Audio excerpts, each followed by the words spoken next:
Moving abroad had always been our dream. We believed that life outside Nigeria had greater opportunities, a fresh start, a better future for us and our children, a greener pasture. My wife Bimbo and I had not this dream even before we met. When we discovered we both wanted the same thing, to leave Nigeria and build a life elsewhere, it felt like fate. It was the first sign that we're meant to be. Right after our wedding, we became obsessed with making that dream a reality. We were comfortable in Nigeria. I was a sales executive at a top FMCG company, and people worked as a banker. But comfort wasn't enough. We wanted more. So every month, we set aside 20% of our earnings, sacrificing luxury, keeping our eyes on the goal, jump back to the UK.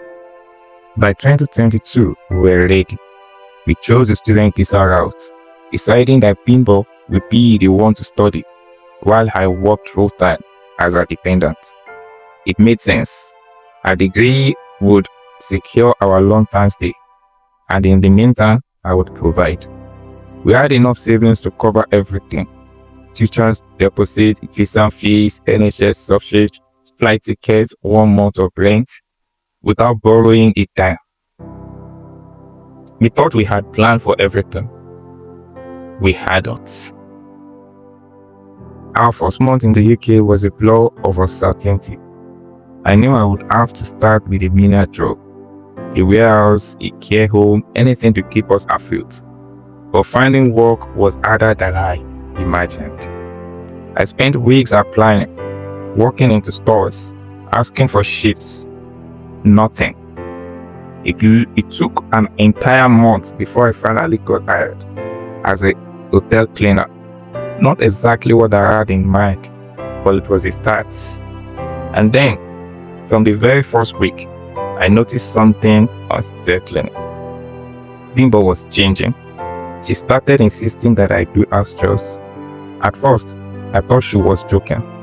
Back in Nigeria, we had a maid. She never did chores. I never did chores.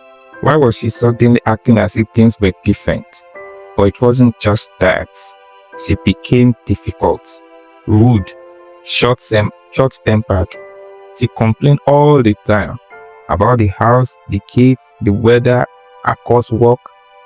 At first, I brushed it off. Maybe she was stressed. But then she started saying things that made my blood boil.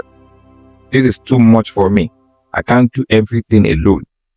Alone? I was working 3 jobs, morning, afternoon, night, barely sleeping, barely eating, just keep us afloat. And yet every day I came home to complaints. Then one day she stopped serving me food. At first I thought maybe she had forgotten, but no.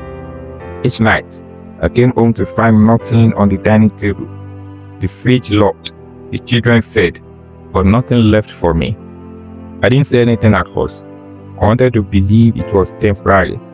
But then, one night, I opened the pot to serve myself, and it was empty. Not a single grain of rice.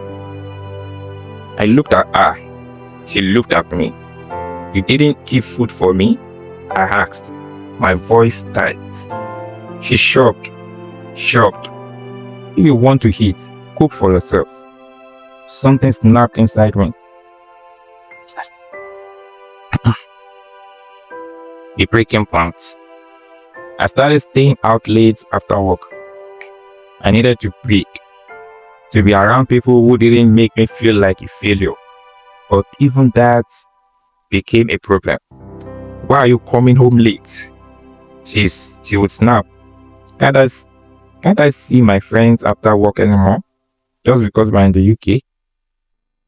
But the absolute worst, was the night she locked me out.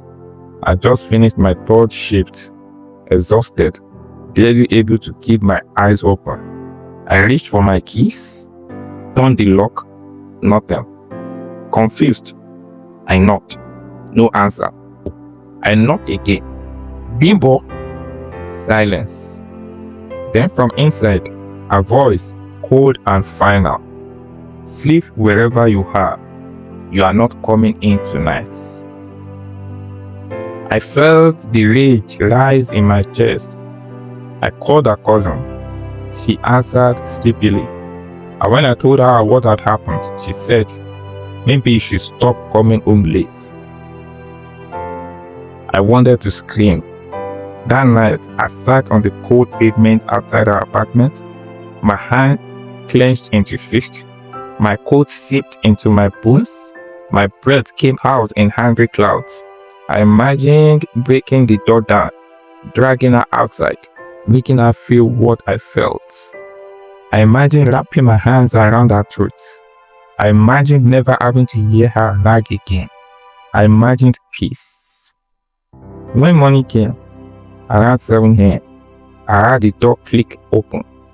I stood up slowly, my muscles stiff, my face frozen from the night air.